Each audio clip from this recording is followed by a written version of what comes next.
कधी विचार केलाय की चमकणारे आकाशकंदील, पवित्र नद्यांमध्ये स्नान करणारे लाखो भाविक आणि तिळगुळासारखे गोड पदार्थ, या सगळ्यामध्ये काय साम्य असेल? उत्तर आहे एक सण, जो संपूर्ण भारत आणि भारताबाहेरही मोठ्या उत्साहात साजरा केला जातो.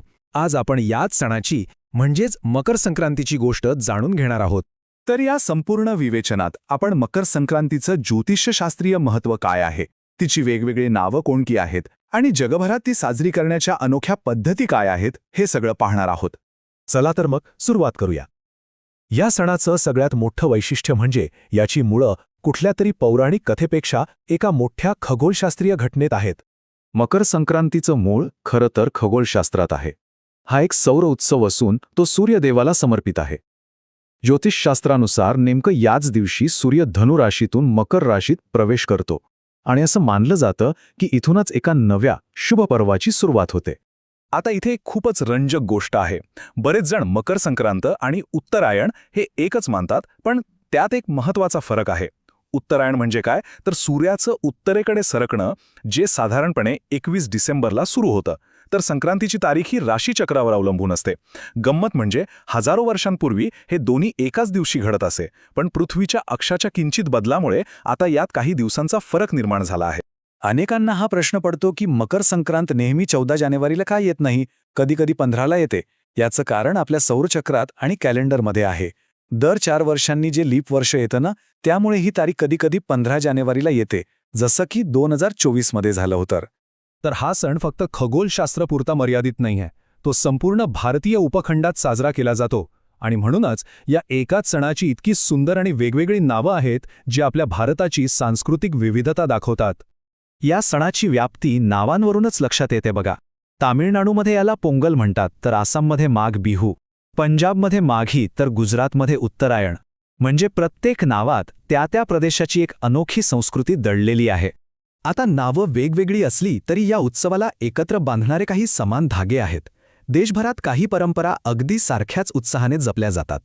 यातली सगळ्यात लोकप्रिय प्रथा म्हणजे पतंगबाजी. विशेषतः गुजरात आणि राजस्थानमध्ये संक्रांतीच्या दिवशी आकाश अक्षरशः रंगीबेरंगी पतंगांनी भरून जातं. हा केवळ एक खेळ नाही, तर तो एक सामुदायिक उत्सव आहे. या सणाचं एक महत्त्वाचं आध्यात्मिक अंग म्हणजे पवित्र नद्यांमध्ये स्नान करणं. लोक सूर्याचे आभार मानण्यासाठी गंगा, यमुना यांसारख्या नद्यांमध्ये स्नान करतात.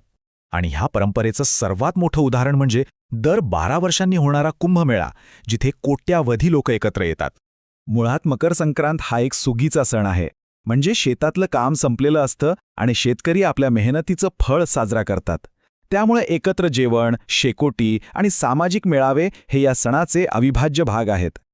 आणि हो, गोड पदार्थांशिवाय सण कसा पूर्ण होईल, बरोबर ना?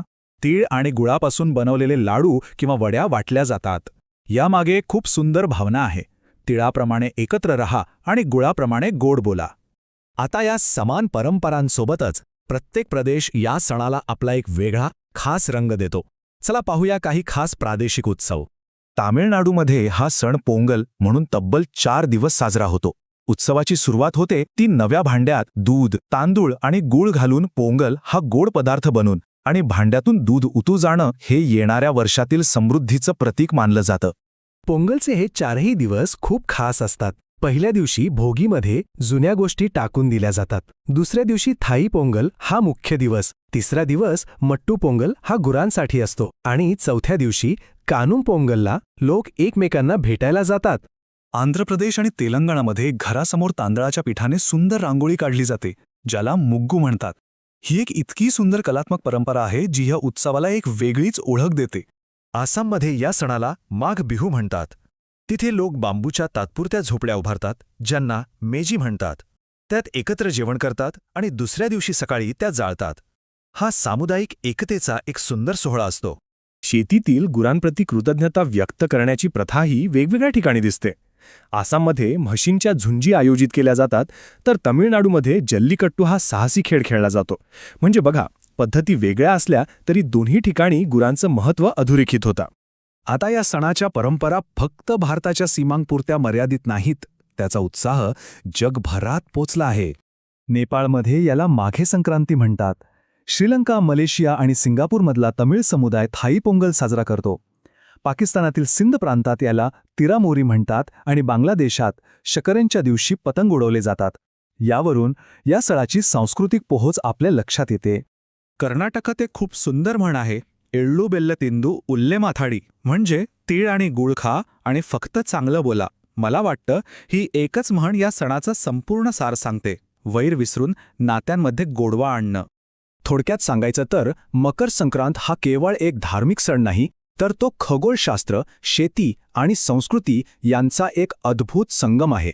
हा निसर्गाचे आभार मानत एका नव्या सुरुवातीचे स्वागत करण्याचा उत्सव आहे. आणि जाता जाता एक प्रश्न, आजच्या या धावपळीच्या जगात असे प्राचीन सण आपला मूळ अर्थ जपत आधुनिकतेशी ताळमेळ कसा साधतात, हा नक्कीच एक विचार करण्यासारखा